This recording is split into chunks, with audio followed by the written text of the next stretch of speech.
Battered and bruised, Kabul journalists Nemat Naqdi and Tariqi Derayabi show the results of a beating they say came at the hands of the Taliban. The pair were covering an anti-Taliban protest when they were hauled away to a police station. They were hitting me with extreme force, and I really thought that this was the end of my life. My left eye has been hurt so seriously that it is still red, and I am worried that I can't hear anything in my left ear. Both feel victim of crossing an invisible line of what the Taliban will permit and what they won't. They declared to the journalists in a press conference that they will be granted permission to continue with their activities, but only under the Islamic rules. In Afghanistan's north, the powerful new Taliban police chief in Mazar-e-Sharif admits even he doesn't know the limits of his powers. Until now, we have not received any specific orders from our chiefs.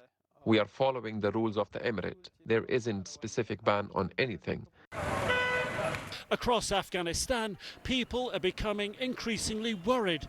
The Taliban have little idea, beyond religious principles, about how to run the country, and may even be divided over how to do it. There's no work, there's no trade, and people have lost confidence, this man says. No solid economic plan has been presented to the people.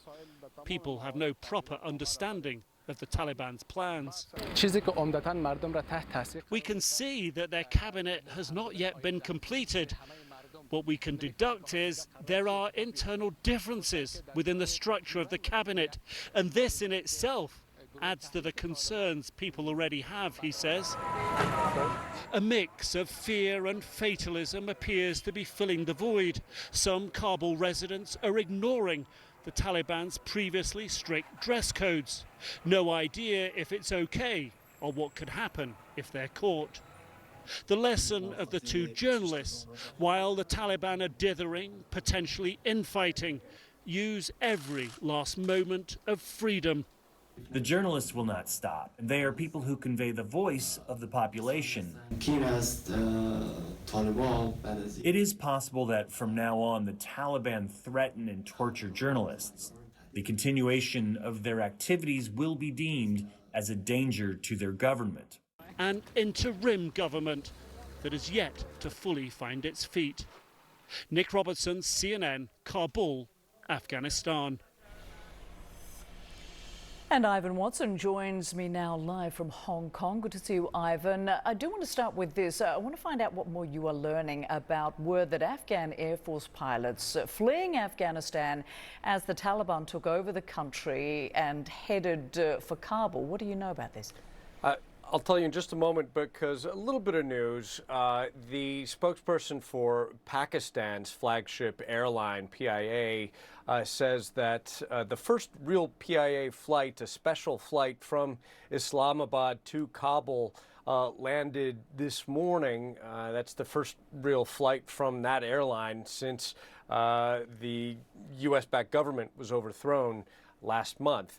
So that's just a little development on that front, as that airport in Kabul slowly seems to be coming back into operations. Now, as you mentioned, there's a development when it comes to the former Afghan Air Force, where you had scores of aircraft and pilots fleeing Afghanistan as the government collapsed so dramatically last month.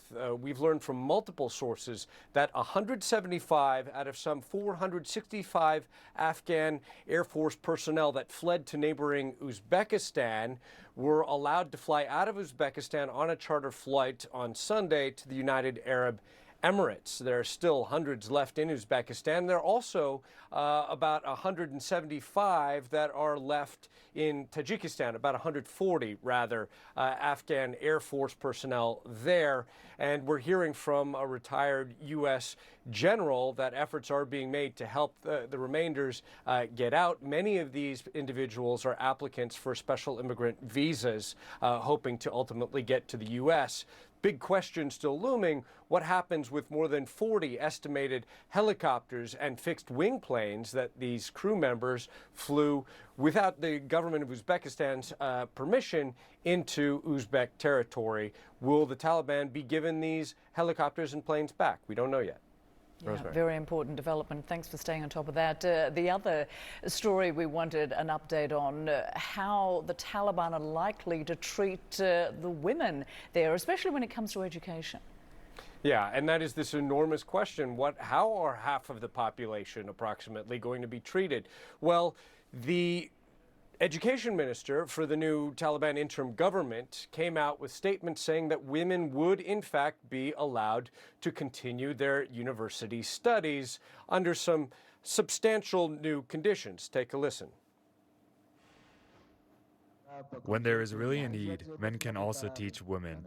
But in accordance with Sharia, they, female students, should observe the veil. And there is a need for a curtain in the classroom so that the teacher can teach the students, and by using some facilities such as TV screens or other modern devices.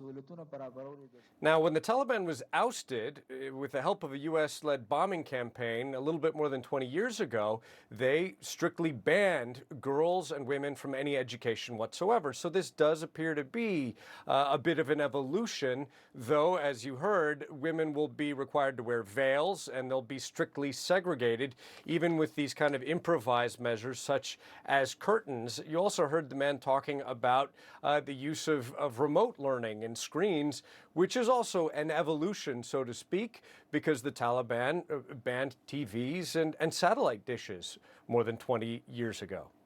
Rosemary. All right. Thanks, Ivan, for staying on top of all of those developments. Appreciate it.